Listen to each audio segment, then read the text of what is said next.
Hi, my name is Philip Bither. I'm Curator for Performing Arts here at the Walker Art Center. And with me are three of the key members, creators of the musical Futurity. To my right, César Alvarez, leader of the Lisps, or member of the Lisps, and main creator, I think, of the story and of the show Futurity.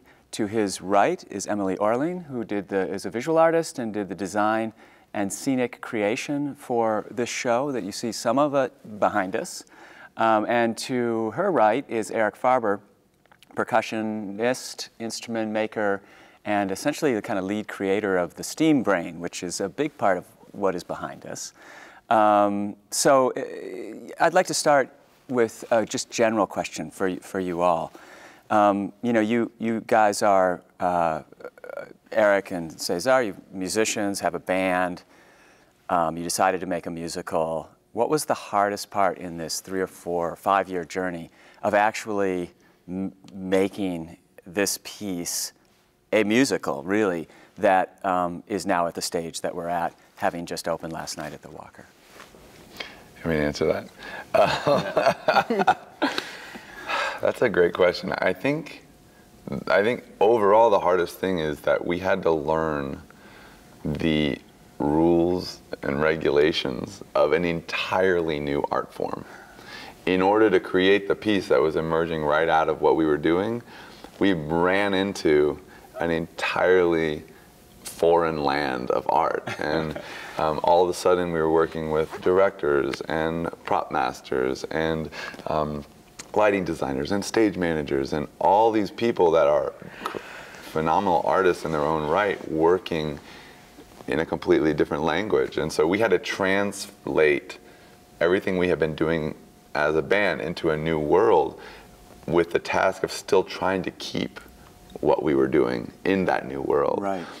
It was really important to us always to maintain the hybrid aspect of what we were doing without ever translating it fully. So we were translating, but also trying to not translate in a way. And for me, that was always the hardest thing. And we're still doing it. We're still learning the ropes, and essentially about, you know, what does it mean to go from playing in little grimy rock clubs to playing in like 375 seat theaters with, you know, grids and flies and all these things. I mean, just the vocabulary alone we had to learn. So.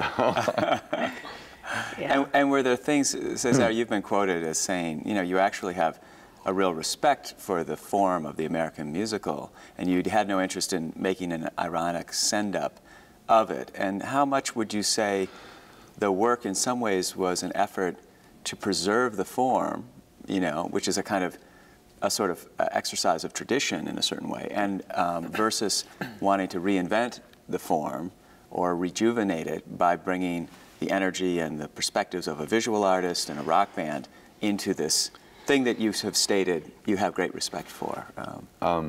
This has become the central investigation of the piece, which is the distinction I've made in the last couple of years is that I realized that the musical is a form, it's not a genre. And what does that mean? I've heard you say that before. Essentially, if you think about the difference between a form and a genre, a novel is a form. Right. And now, if every novel you read was a mystery novel, you might say, well, I don't really like novels. Right. but the thing is, a novel could be anything, right? It could be funny, it could be sad, it could be a drama, it could be, you know, it could be all kinds of different things. So the novel is a form. And what happened to musicals sometime around Rodgers and Hammerstein, who became so all-encompassing in the form of the musical because they essentially were running Broadway. What happened is the form of the musical got taken over by a genre of music and of theater, essentially. So it would be sort of like if in 1950 everyone decided that all movies should be romantic comedies. Right. And then 50 years went by and everyone was like, I hate movies, they're so boring. But that's because they're all romantic comedies, right? And so what I was saying with this musical is the musical is just this beautiful idea, which is you're in a space telling a story and you're using songs and you're using dialogue. That's the only thing that you have to do to kind of have a musical, right? You can be any kind of music. It could be any kind of dialogue. It could be any kind of staging. It could be have any relationship to any of those things. So the idea that, oh, musical theater is so this or that is false to me, because it essentially reflects a pigeonholing of that form. And the form is just so beautiful, and it's so American. Right. It came out of this unbelievably strange melting pot of the early 20th century America.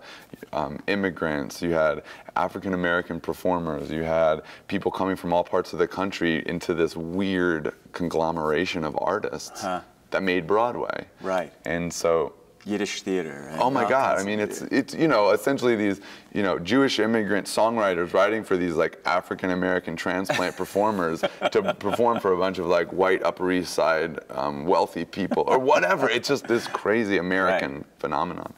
And as somebody that comes from a tradition of jazz, I've always been so amazed by the way that this country sort of forges these different art forms. And so when I discovered this about the musical only a few years ago, after deciding to make the musical, I've just been so inspired to really work inside this form. It's a really, really fun place to be.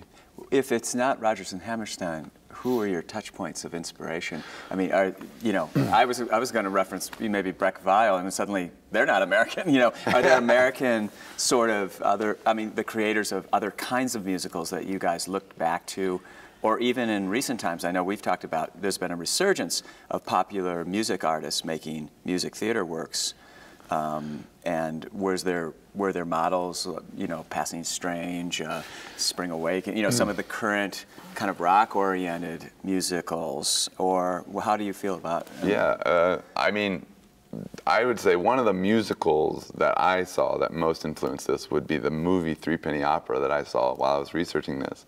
And the thing about that movie is the plot's going along, and then somebody starts singing, and you don't know why they're singing or what is it telling you about, but you get this feeling, you know, and it seemed to me that the music was on this other dimension from the narrative. And I thought that was so beautiful. And I said, okay, we could do that. We could sort of use our songs in that way. And so every musical I've ever seen or listened to, I'm taking from and stealing from and interested in, including Rodgers and Hammerstein. I mean, they're geniuses, you know? So I don't think I just did a thing where I listened to 27 Cast albums in a month to like just make my mind explode. Right. Just to try to understand the musical language that I was screwing around with.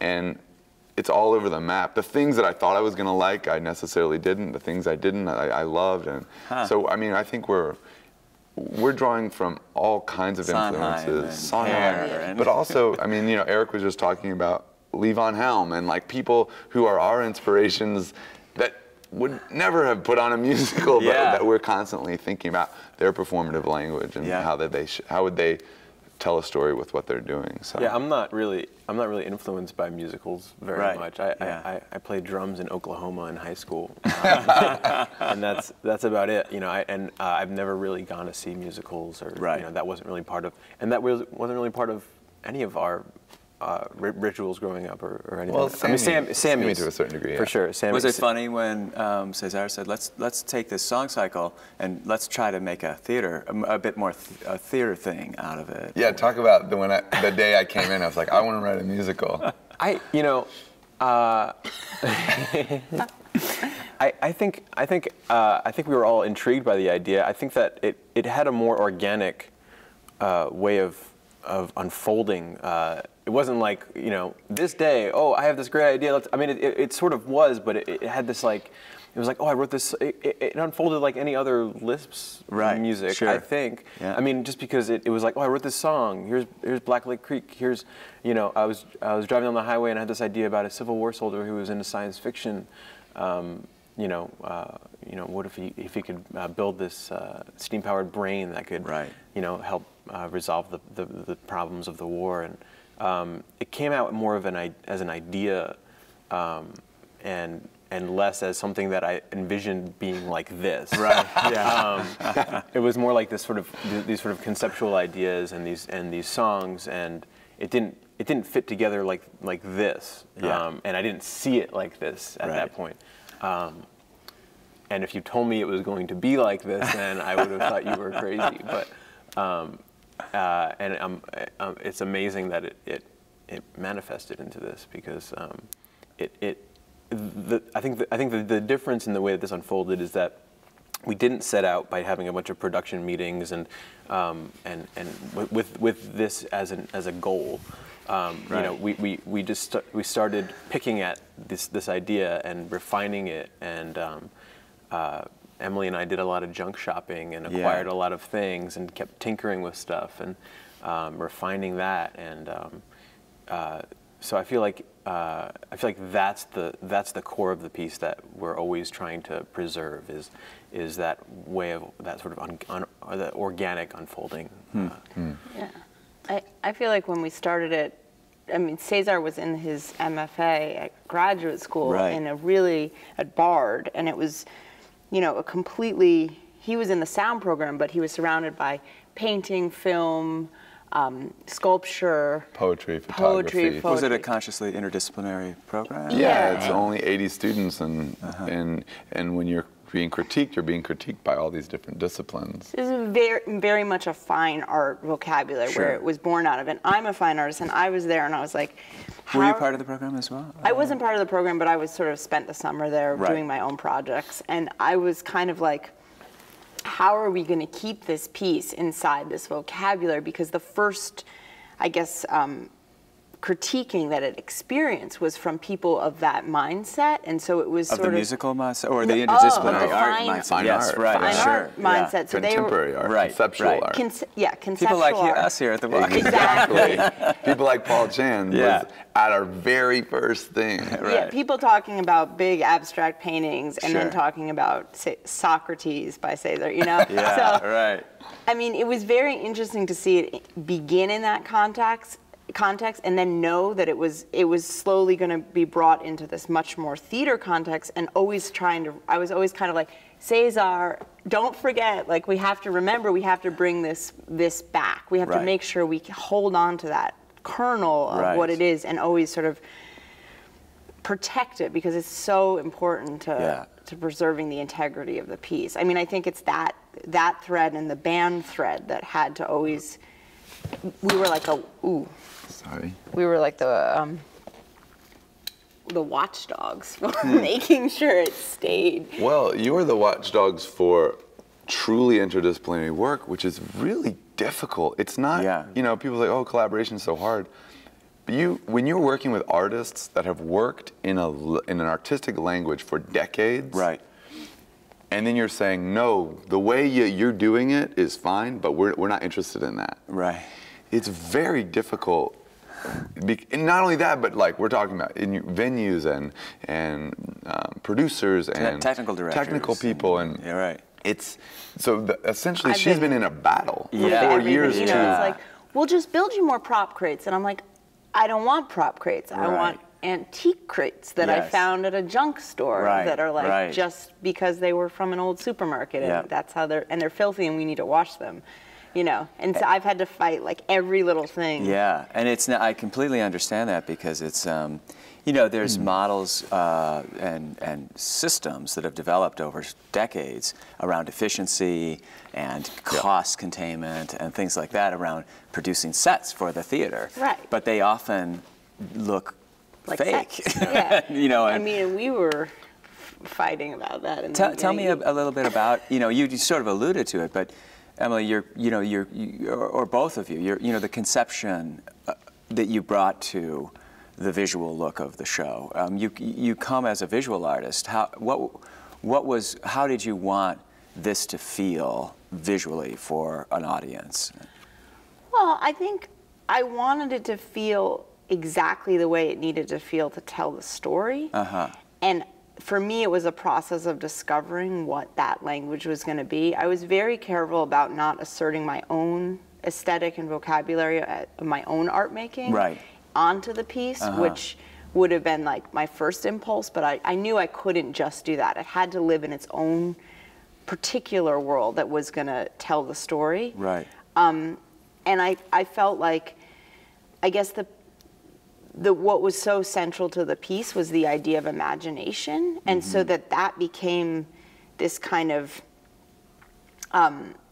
structure through which everything had to breathe through. So that it was everything I found and chose had to be the idea of how the band or the characters would be imagining their experience. And so I created Ada's world as if it was existing in Julian's imagination or the band's imagination. Right. So it was the way that we would set up an old-fashioned study for a British mathematician. Right. But we didn't really research it. We didn't really have, it's like, oh, you saw one picture one time and then you had this idea in your head and then you could kind of remember it and then you kind of instead superimposed the desk that was at home in your own house. So it was actually like an American desk, but you're trying to kind of grasp at what was the library like. So it's that, and so then the authenticity is in some ways related more to a dreamlike idea. It's dreamlike, and it's like, and it's really, how does this band imagine an old chalkboard? Well, it's like really more like the one they had in school, than the one that would have been historically accurate. And the Steam Brain is a combination of that kind of imagining of the band, but also of Julian imagining his war, him being in the war and trying to imagine how he would build a machine, and the only thing he has to look at is the industry around him. He has the farm, and he has the machines, the rails that he's breaking down, he has the tools he's working with, he has the guns, he has the equipment and the minutia of the soldiers, and he's the machinery of war. Yeah, it's the machinery of war. So he's building out of that, and he's building out of, and it's this very honest process of like, this is just what we found. This is just the junk we collected, and how we kind of put it together. Is in best we could. So it's that kind of layering which I tried to sort of protect in every little piece. Which became very important as we went, and costumes, the whole thing. We always wanted to preserve that. Did your costumes also take a similar approach of like, we don't have to recreate perfectly authentic Civil War wear? It can be what we imagine to be Civil War costumes. Yeah, we say this thing all the time, which is it's just the kids putting on a show. So it's really like, what would the kids do if they were in the back of Grandma and Grandpa's house and they went in the attic and they found what they could find and put on a show? What do they pick that's the best version, their best version of soldiers' uniforms? And did you run into resistance or confusion with the theater professionals who have a I mean, Can I comment on that? It's not just that we ran into resistance, but we tried things. Like the very first version that you saw, I was in a replica Civil War uniform. That we rented. You had that blue cap. And I was in the first night I was in the full wool. And by the second night we were like, oh my God, this is so screwed up. First of all, I'm dying of heat, but also it just doesn't look right. But we went through these processes of trying these different things, and we realized that if we were all in replica things, it's actually like Emily said, it's not telling the story, because the story we're telling isn't just about the Civil War. It's about imagination. It's about war in general. It's about technology. It's about who we are right now. And the extent to which we remove it, we remove the audience from that with period kind of moves like replicas and really period piece kind of ideas. Furnishings. And it sort of lowers the stakes of what people are watching, because it doesn't make them have to think about what kind of story are they actually telling, and how does this actually relate to me, who I am now. The best example is when we went to ART, they have, from David Burns, from the Civil War's Robert Wilson, they have replica Civil War they have just rifles. enough. They have just enough. 15. He said, this is great. We have replica Civil War rifles for you guys. They brought them out for us at rehearsal. They brought them out, and we said, we don't want that. It's perfect. But it's just not right for us. We needed our fake little, toy gun wooden versions, right? Which, then I had to argue with the props people that I said, you know, as they break, can you guys just repair them and give them back to me? And we keep using them. They wanted to, you know, keep making new ones. I was like, no, it's fine. Yeah. We'll just use these guns. Just let them do what they do. Yeah, right. And so these become, you know, these are prop guns. Right. And that actually is really, really important. They're toy guns. Yeah. And it also allowed you to even go that extra step, and your guitar becomes your gun. Yeah. And you can keep it strapped on your shoulder. Right? Totally. You know. Well, and it's just as far away from being a gun as this is in a way. You know? Right. So it's just a storytelling device. It's not a gun. We don't need a real gun. Yeah. We just need just the idea of a gun. It's a great metaphor for the whole visual concept of the piece. Yeah. You should talk about the billboard. Yeah, I love the billboard so much. And where did that come from? And I mean, to me, it reads almost like a country old billboard that's been rusted over and that has a bit of the sky in it. And you know, it's. Tell me about your conception for it and why you chose to use metal. And it seems like it's real rust. It is. Yeah. Well, I've always felt that what was really important to the Scenic concept of futurity was that you always needed to have a sense of expansive space, and you always needed to feel this void or emptiness of the sky and the battlefield and the place where Julian is kind of looking off to imagine. And how do you get that empty openness in the theater environment, especially. I mean, this theater lends itself more to that, but our previous versions were in much smaller spaces, and it was pretty hard to achieve that. Yeah.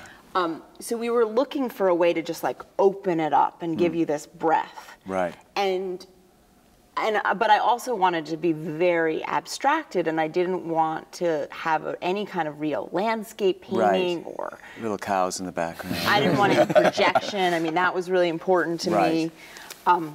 Is it because projection kind of is so used all the time in theater these days now, and it reflects a certain current times and things? And I just think it also broke the kind of homemade textural. I think everything we're working with is the real texture. Like it is real rust on real metal. We don't have a lot of patterns in our costumes, like printed images on the costumes. Rather, it's like actually woven into the fabric. It's that kind of choice where it's like we want a physical, tactile texture to everything.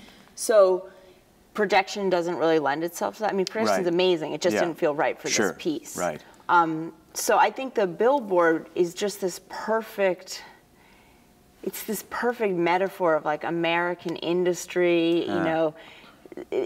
Decaying, you know, you think of the side of the highway in upstate New York with an empty billboard that hasn't had a sign on it for years and it's rusting away, and it's like a place of dreams that were forgotten and failed ideas. It kind of feels like the Steam Brain in a way, that kind of like I meant to build something big and then nothing ever happened there. The shop closed down, and you know, I think that.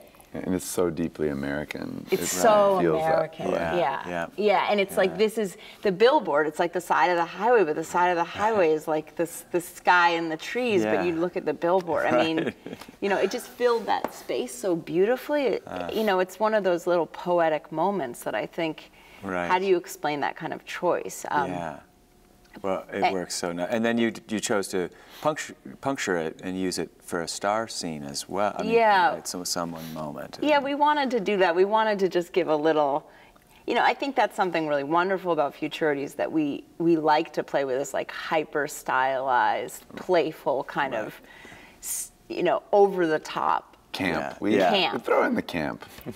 So we feel like we can get away with the stars and that, you know, just use it once, but I think it works, and I think that it allows it to transverse like any way you look at it as a landscape, or you know, is it the forest, is it the sky, is it the, you know, is it wood, is it earth, you know, it just lets you kind of completely open it up. Did it take a long time to construct, and did you spend a lot of time getting it to rust the way you wanted it to and things? I mean, this is actually, the truth about the billboard is that, and this is like the crux of the theater industry, is that I created the image, but I was not allowed to actually paint it. I had to follow the kind of protocol of the scene shop, and because of how that works, even though that looks like my painting, Right. they didn't let me paint it, which was... Well, you're in good company with Andy Warhol. And Yeah. That's not new to very the art normal world. in visual art world, I too. know, but I mean, We wanted her to paint it, but... That's always I think that's a choice. I didn't really know that that's how scene shops. We don't have a scene shop here. Right. We have a frame shop, but you know, I didn't know that was a rule, kind of. Yeah, I mean, we talked about it a lot, and at the end of the day, they said they didn't trust that I could do it in a systemized way, you know, because the way that they do it is they say, we're going to put this many layers, and it's very controlled, and they have 2 days to do it, and they do it the way they want it in the amount of time they say. But it looks like you got what you wanted. I got what I wanted. We're going to own it now, and my plan is to kind of But this is like a great example of the cross-disciplinary thing working. Right. I mean, ART, they said, well, we want to do it this way, and you said, okay, well, this is what I want to look like, and it worked. It was looks like exactly like the image and that's I what's so created. exciting is that ART was actually really willing.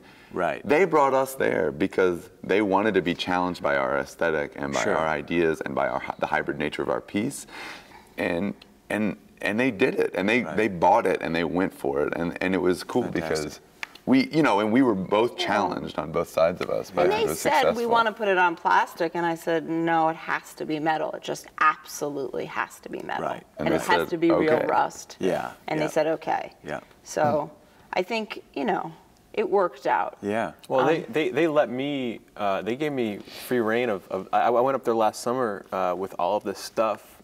I mean, actually, all the stuff by the drum set is all stuff that I kind of tinkered with in my own house. But And I wonder, could you take us back a second? Oh, I mean, before sure. you get to that point, Yeah, like, did the steam brain was it always from the earliest time of starting to think about making a musical, was taking you've done a lot of work with found object percussion and using relics and antiques as part of a percussive sonic landscape, right? I mean, environment, long before Futurity. No. Right? Oh, really? Oh, because when reading your bio, I was thinking, oh, that was part of your practice or something. No, I mean, it really kind of emerged. I mean, when did we get the film reels before the first zipper? Yeah, I remember being at Bard. Bard and you had the chains at Bard. I don't know. I had the film reels at Bard. You had a few things. At some point, somebody said, And you had I the think file the drum cabinet. set could become the engine. No, before that I said, can you make the beat like this? I was like, he was I don't sitting there have with any a of that drum stuff. set, and he was like, I can make a snare sound, a tom sound, and a cymbal I sound. mean, I've always felt like I could get more abstract sorts of sounds out of those, drums. Using the stand or With slight tricks and Right. and a general sort of, I don't know. Creativity. You can sort of like ferret that out a little bit, but only to a certain extent, And so that started my hunt for found objects, and it's actually kind of evolved for me into something that's even greater than this show. I mean, you asked like if I did this before the show. I think that I'm going to be doing this forever after the show, and beyond. It's just turned into a life project for me. Have you looked at that history of composers and percussionists using,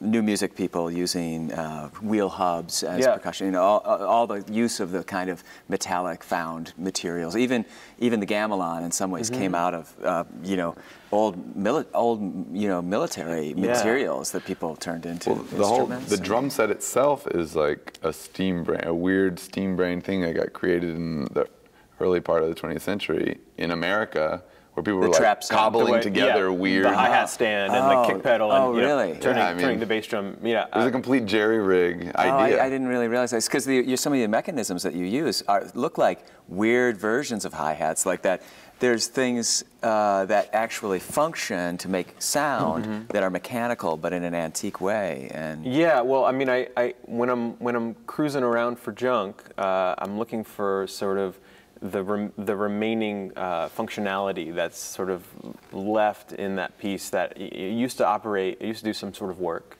And now it used to be the height of fashion, and now it's sort of obsolete junk laying on the wayside, and but it's got this sort of kernel of functionality left that I think can be harnessed, and often paired with other such objects to kind of create this assemblage to create music with. So like I have that tractor seat with the handle it's a meat grinder handle, and you know, the meat grinder would go around and around, and the tractor seat itself is really resonant, and so I just paired them together. There's an old cherry stoner. I used to like split cherries open and spring mounted that and put some tambourine mechanisms on it. Did you use a criteria that was both visual as well as sonic? Definitely, yeah, and that again, like that organic unfolding. I mean, that was not the initial idea. Emily really had the idea. Our first production, which you saw, I was up in the loft. In the loft, yeah. The band was up in the loft. We were almost functioning a little bit more like a pit. I mean, we weren't the central focus of the show, and I had started to collect all these objects and mount them, and it was a way different setup than that. I haven't found all that stuff yet. Well, and the other thing is that Eric was they were in front of him, so the audience was behind him. It was like the opposite. So he was hidden behind the object, and he was playing his drum set the way a drummer normally does, with the drums in front of him. Right. My bass drum was facing the audience. So my bass drum was kind of like over here. So yeah, I had a wall of stuff. You used to play a drum like a normal drummer, facing the audience. Yeah. And we were like, no. We need to, what if Eric was the steam brain? All these objects he's collecting looks like the steam brain. We had two steam brains. We had Eric up here playing all these weird objects, and then Emily built a little steam brain here. So it was like the visual and sonic worlds were separated, and it was Emily's idea to kind of fuse them together and say, yeah, Eric should be in the center of the steam brain playing these objects, and so then it's functioning sonically and visually. And let's turn it so we can see him perform. I see. And let's butt the organ up against it so it feels like the organ's kind of like the engineer or the computer operator of the machine, and so we kind of like mush it all together so that there's this sense of like a big machine operating. And that probably brings us to, then you were saying you got to ART with all of the junk that you assembled. Full of junk. No, literally. I got to ART. I got to ART. No, over the summer. Yeah. I borrowed your van and I filled it up with all this stuff. And I brought it up there, and a lot of the stuff had been, assembled already in my house, and from prior versions. And did you have the pipe network No, that was built later. That was built when we got up there in February. Yeah. January. But these things were built out of components that Eric had. That's really what the bigger kinetic sculptures were all in parts. I mean, I had those film reels, I had this tractor seat. This tractor seat tractor grill, I've been working on for years. And separate from Futurity? Yeah. No, I mean, for Futurity. Yeah. It was actually at our Here Arts show. Oh, yeah, that's right. And the day of it, I was like, oh, I can make this work, I can do this. And I had this vision. I was like, I was going to take these eye bolts and mount it to a bike chain and have them go up and down the rungs of the grill because it sounds really beautiful. And I had it worked out in my mind. It was going to be perfect, and I was going to turn it. And I did it, and the eye bolts just kind of went like that. They just like kind of. Like it wasn't. You could have a little more mechanical engineering expertise. It wasn't doing that. Right. So someone had to construct a long metal thing that wouldn't move, that would actually be firm enough. Right. I was using eye bolts and hi-hat clutches and springs, which is actually what I've got going on the tractor seat, and it works great. But going up to ART was actually amazing because they took my vision for this, and these are, you know, mostly all found objects. This is an old dough mixer that I found, an old gear. But working with them up there, it was such a great collaboration because I had this idea of what I wanted, but I don't have the engineering prowess to make it work. Although I'm starting to collect that prowess as this goes along. As you experiment, as if you're a scientist, trying things and taking them apart. Yeah, I don't have the foundation, you know, in math or engineering, but I have the tinkering, the will to tinker. Which is so cool because that's what the piece is about. Well, it's about an inventor who doesn't know how to invent stuff, trying to invent stuff. So actually what happens is then at the center of the piece is the actual process of the story that's being told, which then creates a musical instrument that's playing the music that visually and sonically is telling the story. Right. So this is, then we have the idea of like the musical, they talk about the integrated musical, and in musical theater, the integrated musical is a musical where the book works perfectly with the music, right? That's an integrated musical. Right. But I'm starting to think about, well, what if an integrated musical is one where the music is like fundamentally linked to the way the story is being told and what the story is that's being told. And the visual language is fundamentally intertwined with the music.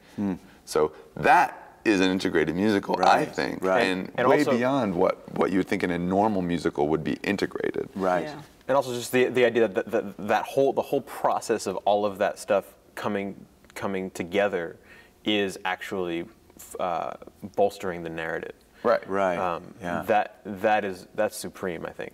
And then there's this meta question you mentioned in another interview, César, about the whole making of Futurity was sort of like Julian's quest in a certain way. It's like the the big picture of how did these guys even create this large-scale theatrical work? It was kind of like a naive dream in a certain way. Yes. We're like a little band. It's like we want to make a musical. We had no idea that the musicals are the most complicated things in the world. I mean, they're just insane. They're so expensive. Thousands, tens of thousands of ideas never reach the actual production stage. Oh my God, they're so complicated. I was in rehearsal at Arty and I thought, holy crap, this is the most complicated thing I've ever been a part of. Well, the division of labor is as it grows, that's what we've been struggling to hang on to is the fact that we are a band and it merged out of these like kind of humble beginnings. Right. And as it grows, it's like we get more and more people latching on to the process of growing it bigger, and we need to be like, guys, we're a band. Like we need to like hold on to that. Well, and one could argue that in some ways you're helping forge a new path that brings the musical back to a sense of gritty DIY kind of rawness that is great because, I mean, to my mind, what is part of the problem with Broadway and the musical that we often see is that division of labor that ends up creating separate parts that don't feel authentically. It's formulaic. Well, the thing that's funny is that because we didn't know how complicated musicals were, we just did a musical. And what's so great is like, you know, back then it was kind of complicated, but now it's really complicated. But the problem is most people that make musicals already know how complicated musicals are. And so part of like what I said in my blog was, I wish more people, even if you know how complicated musicals are, just pretend you don't know and just do your musical. Right. Like go book a show at a bar and like bring your friends and just do the musical. You don't even need mics, just do it. Right. Why not? And people are terrified to do that because there's a lot of the people that are actually trying to make musicals are in this very rigorous development process where you hide it and you only have to, you workshop it specifically for like at the specific time for the right people, and if you do it at the wrong time in the wrong way, and it was like because we didn't know that, we were able to develop this musical so that by the time the right people were in the room, our music sounded good. Right. We were dancing around, we didn't know what we were doing, but the music sounded good, partially because we had been a band playing for 3 years. Sure, right. And so that's what's exciting about what we're doing is it proposes a whole new way of design, of making a musical that could make a lot of cool musicals. Like, so many bands out there could make these authentic, interesting DIY musicals using their musical language they've already developed. Right. And all of a sudden, the idea of a musical would completely transform. Right.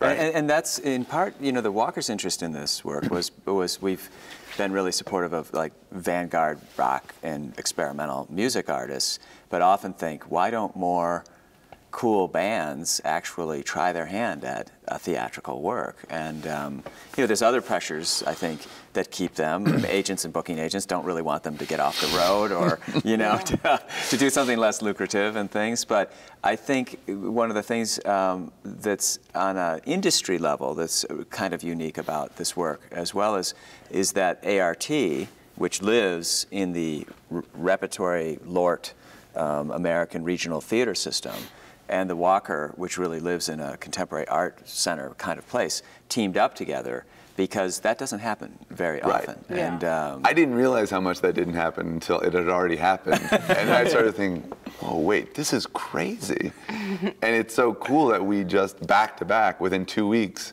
did our show for a regional theater audience, and then we did our show for a contemporary art audience. And it was uncomfortable in both places, which is great, which means we're doing something right, you know? And this is what Paul Chan told me when I met with him right after Futurity. He said, what you're doing is in-betweenness. And what you cannot lose is the in-betweenness. Right. The problem with in-betweenness is it's so uncomfortable. Right. It's painful. You cry. You're so mad. You're like fighting with each other because you're literally getting pulled apart. Right. And it takes this sort of fortitude and collaboration and support and vision and to be able to keep the in-betweenness, which is really, really, really, really hard. And you know, even you I know, were I'm like, sorry for those emails. It's okay. You were like, is this gonna be like some regional theater thing? And I said, is this going to be a lame musical? Right, and, you know, and which is you have a brand to maintain here, a contemporary art And brand. also a and if we were like, personal dun, dun, dun, dun, we're a musical and we're at the Walker Center, you would be like, It's also oh a my personal God. aesthetic too, you know. Yeah. I mean, there have been moments with certain projects where I find myself slipping under the chair, you know, commissions. Like, what the hell was I thinking? Well, there you go. But see, that's the thing, and that's actually probably good because you have to do that too, and you said that in your blog post. You're required to take risks, and that's so exciting because most entertainment businesses or institutions are, especially in the state right now where they're losing funding, and the risk is terrifying. The problem is risk is the only way to keep going, you know. Right. And that's what I would say to young bands, and a lot of bands have asked me, they're like, I have this idea for a rock opera, but like, what do you do? Like, and I'm just like, just do it. You have to take a leap. You can't wait around for somebody to give you the permission to do a DIY rock opera. Yeah, because if you guys hadn't been at the Zipper Factory doing it on your own, it would have never gone anywhere, because people had to see that and see the sort of scrappy joy of it all to be able to then respond to the next level. Absolutely. And that was terrifying. I mean, like, we were all terrified. Oh, really? It looked like you were just having a great time. I was literally in the shower, practically in tears, like an hour before we were going on. I was just like, what am I doing? This is the most terrifying thing I've ever done. I'm about to get up in front of 300 people and perform a musical. And then I had the thought, I must be doing something right. If I have this kind of terror, I must be doing something right. And we did it. And it was good. I mean, something. And that terror, I mean, you know, it's like there were like, you know, I mean, talking about like the tension that mounted from that in-betweenness. I mean, like, Emily and I were like butting heads over, like, you know, the tiniest details were the biggest, were representing the biggest philosophies. Yeah. Right. You know, it's like we were arguing. I remember we had like this argument about how that cone was going to, back at Here Arts, was going to be either this way or this way. Right, this way. It almost brought down the show. I mean, literally, it was crazy, you know. And it's because at that stage, and I'm sorry. I'm sorry. You know, at that stage, you know, it's like those small details are all representing are representing these huge concepts in your head that you haven't even quite gotten out yet, and you haven't even really, they haven't quite come to fruition in your own head, let alone like, you know, being able to talk about them with everybody else, and like the process of all that coming together was so. It was like heart-wrenching because we all had so much invested in this, and at this point we have so much invested in it, and every, you know, but at this point we've learned how to talk about all that stuff, but in the beginnings, all of those little details were. We've also developed the concept. Yeah, go ahead. I just wanted to say, just take a step back in terms of the theater infrastructure that we were working. To say that I feel like one thing that's been really critical to this process is the theater professionals that have joined on that have been really willing to learn our language. Like I was partnering with David Reynoso as set designer, costume designer, and he spent so much time taking on our vocabulary and helping superimpose like the theater language into and translate and communicate. And I feel like there have been a handful of people who, you know, Barsha, and our musical director, and our directors who really have just absorbed what we were trying to do and protected and taken on. And I feel like, you know, it isn't only, it's not just a battle. I feel like we really have gotten a lot of. And I think, I'm sure that is set from the tone that Diane Paulus has brought to Arty, and that sense of, and Diane Borger and others who want artists to sort of push the forms that they represent in new directions. And and it's so, and a lot of the theater folks that have worked on this piece have been so thrilled by it because it's a totally different language than many of the pieces that they work on. And they're excited by it. It's not always, you're right. It's not always a battle. But it's a constant like bending of norms and of the way that we worked. And a teaching and a discovering. It's like when they bring us the guns and we say no, and they say, well, why? I just don't get it. And then we have a 45-minute conversation about the concept. And it might impact their next show or something. Well, and then the next prop they show up with. They're like, oh, now I got it. Okay, so when I'm like, it's fine, just give me whatever tape dispenser you have on your desk, I don't care. Because they're like, what are we going to use for the tape dispenser? I was like, it doesn't matter. Just any tape dispenser. And then they understand, you know. This may be stretching it a bit, but there's also seems to be a broader connection between the notions of poetical science functioning essentially in terms of moving discovery forward that is central to the show, the ideas in the show, with this notion of kind of a poetical imagination within the science of theater in a certain way. It's like there's structures that are set up that, you know, funding and producing shows that are done in a certain way, and again, there's another layer of imagination applied to something in a different way that takes it in a different direction in a certain way.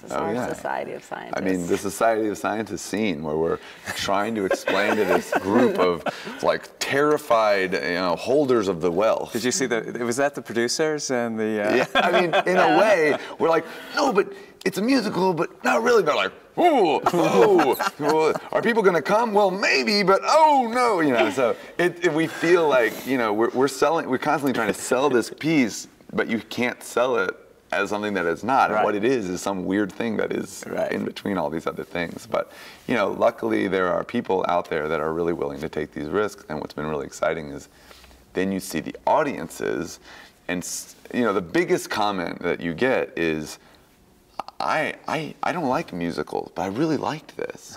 And it's like, well, maybe you do like musicals. You know? Maybe you just haven't seen enough, or maybe there haven't been enough written yet. So, and that's a really exciting thing, is because it feels like we're pushing this form and we're changing people's perceptions of what, you know. And maybe next time the Walker puts a musical, they'll say, oh, this is a musical, but it's a Walker, so maybe this is going to be in a different language. And so what we're hoping is that we're giving institutions a chance to take a risk on something that is, you know, hopefully going to work for their audiences. You know, one of the things that I also heard last night was how current, it felt. Even, you know, of course, that was part of your intent. It's not to make a piece about the Civil War, but to make a piece that happens to happen then, but is directly related to issues our society is facing right now. And you were quoted, César, saying, you know, it's set in the Civil War, but it's really about you and me now. Could you guys talk about that a little bit? And yeah, the science fiction, for me, my interest in science fiction is always because science fiction is not about the future. It's about us. And I love the idea that I read recently that science fiction is, or speculative fiction specifically, is the immune system of our culture. Because it's like a virus, it's like an inoculation. It's basically saying, this is what's going to happen, this is what's going to happen. If you keep doing this, this is what's going to happen. And so we say, oh, we can't let that happen, right? Right. I mean, thank God George Orwell wrote 1984, right? Because we were like, oh, we don't want to be there. Everyone thought that, right? Right. And so, and it's always a reflection back on who we are. And we're so concerned right now with technology and with the extent to which technology is helping us do everything we need to do, and the extent to which it is preventing us from being connected and from being present and from being successful, right? And so that's why, I mean, I think supremely that's why this is such an important piece, is because it's hopefully getting people to think about what is technology and is it really going to help us solve all of these problems, and maybe it is and maybe it isn't, and we have to be active in thinking about that. Otherwise, we're just going to be bumbling along with this lightning fast technological innovation, not really thinking critically about it. And that completely relates to violence and the way that our societies are interacting. And you know, and I'm an optimist. I feel like there's less war and killing and genocide right now than there has been in most of human history. Right. And it's hard to see that because you look at the news and it's still terrifying and horrifying. But I do think it's important to start thinking about, how is this technology going to get us to where we need to be as a global population? So I feel like in that way it is really relevant. And then the Civil War is a deeply complex historical moment that there's no easy answers for, which is why it's a foil for this piece, because it's not about, like, you know, this military guy came up to me after the show and said, well, if we turned on the steam brain, then who would have freed the slaves? And I said, well, exactly, you're exactly right. It's not easy. Like, war isn't something that the steam brain's turned on and now we don't have war anymore. That's the whole problem and the point. It takes more than just that to resolve these deeply, deeply screwed up webs and conflicts that humans get into. And we need imaginations that are going to be able to untangle these. And that's the steam brain, is your own imagination. And how do we use those imaginations to start untangling those conflicts? One of the things that I loved about the ART production was that I was able to actually have these pieces around the room. I really like that too. And so during the pre-show, people came in, and I would be there with a couple other cast members manning each machine, and they could play them, which was really important to me, because then there's a connection developing between the process of building this stuff and its homemadeness, and the show, and then they get to sit down and watch the show, and they see how it's incorporated into it.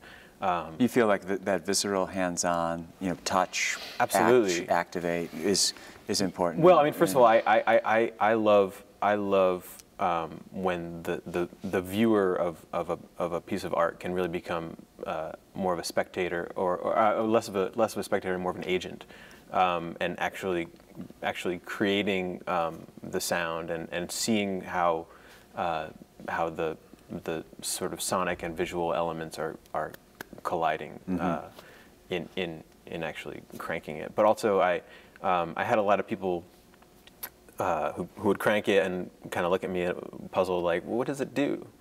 And I would always say, oh, it creates peace.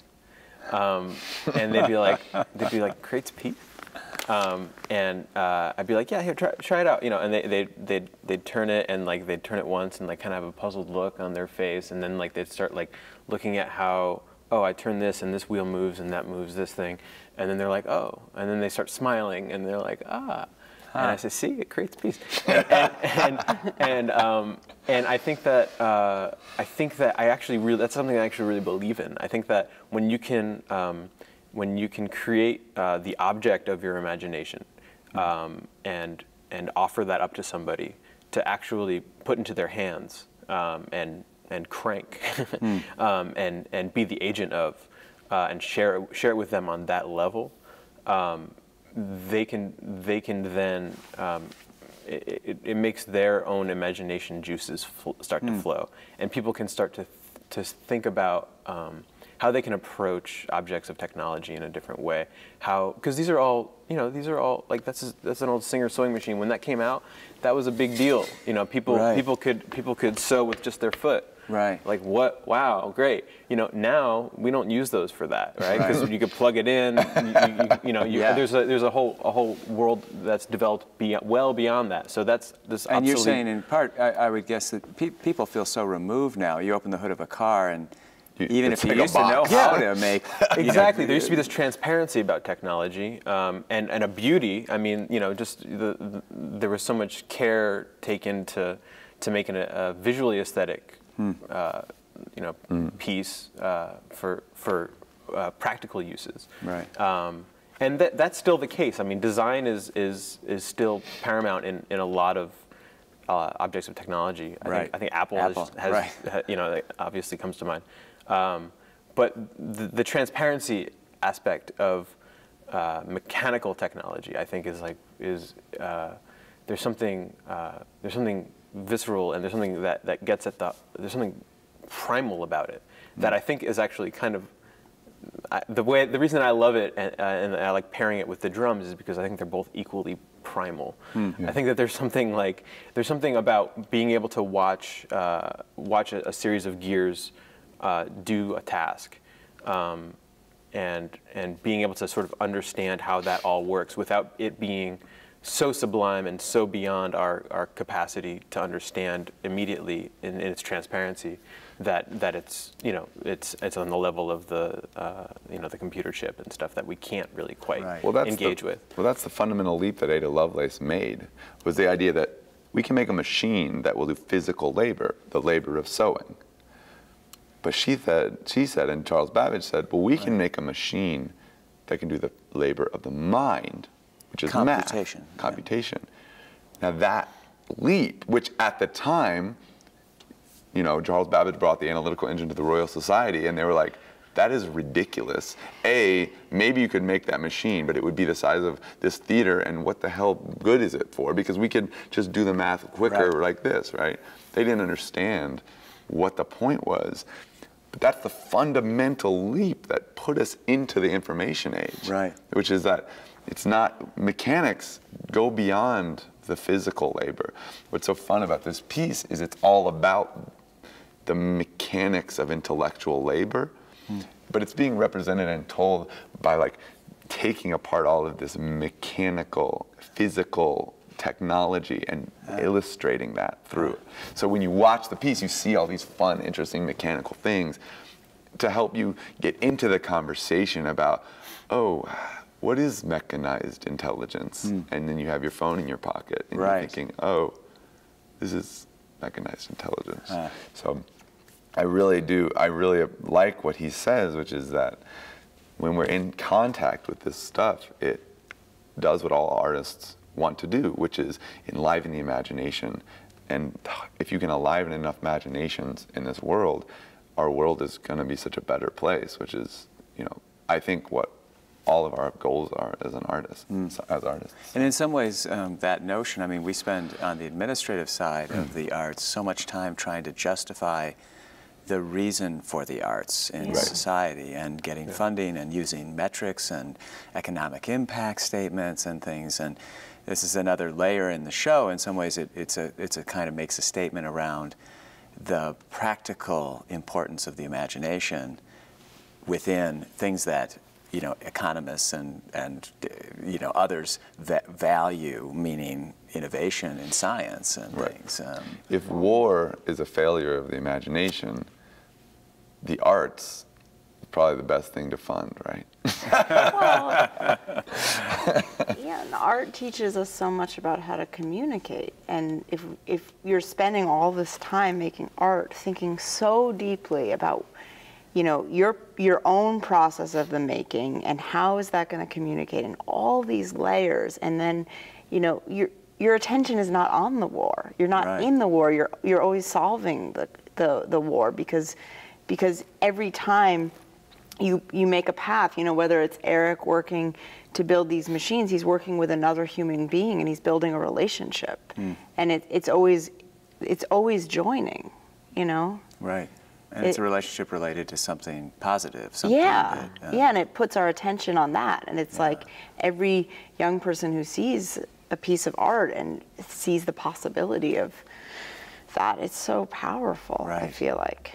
And theater, in particular, is such a collaborative form that it can become a microcosm for both those conflicts and the joy of humans coming together and figuring things out together. Well, Absolutely. and music is music is the most fundamental organization that humans, I feel like, have created. But I'm a musician. But you know, the minute somebody started banging a rock in a rhythm, they started organizing the air molecules around them into some kind of pattern. And that pattern is order, and that order is civilization. It's like art is what is the building blocks, the fundamental building blocks of civilization. War is the breakdown of civilization, and chaos incarnate. And music and art is the creation of some kind of order, some kind of meaningful organization of the particles of our reality. And so I just very deeply and metaphysically feel that the work that we do in this performance and as artists is the machine that creates peace. You know, it's like, hello. Like, that's what's so important about culture, is it's our immune system. It's what we have to save us from ourselves. And some of your speaking and writing about music and its relationship to some advanced physical laws and its connection with things like string theory and things like that maybe explains why music has this mysterious quality of opening people up emotionally so much. Which is why the musical is so exciting, is because you get to tell these stories, but then you get to get people really deeply where they don't understand how they're feeling. And so the musical that's why it's such a powerful form to use, because you can't do that without music. Music gives you something else, right? It's the full total work of art in a way. And so theater has done such an amazing job of telling stories, but then you add the music in and you get this whole other vibrational, deep, emotional layer that is, you know, unattainable in any other way. So it's a very nice way, nicely put. And I would like to wrap up our conversation with asking how you feel about the future of Futurity, and what your hopes are for this work into the future. And, do you guys want to say? Yeah, I mean, for me, like I said before, I mean, like this has started something in me that I'm going to have for forever. I'm excited to go and build new things, and I've got a bunch of stuff in my basement that I can't wait to get home and tinker with. I've been gone for 3 months, and you know, and that's something that's exciting about everything that's up here now, is that it breaks down.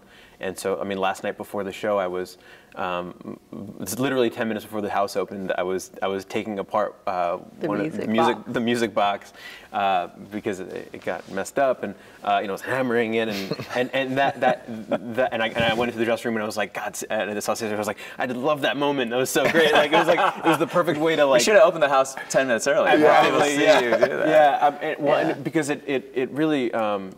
It's funny, like there are all these lines in the show that like really resonate with the way that's you know, become a part of my life. And you know, César says there's something about, you know, you're writing that's shaking me awake somehow, and there's something about this show that's really shaking me awake somehow. There's something there's something that's come out in me that I find a real love for building these things, and so hopefully the show will have a great life in front of it, and we can build more things for it.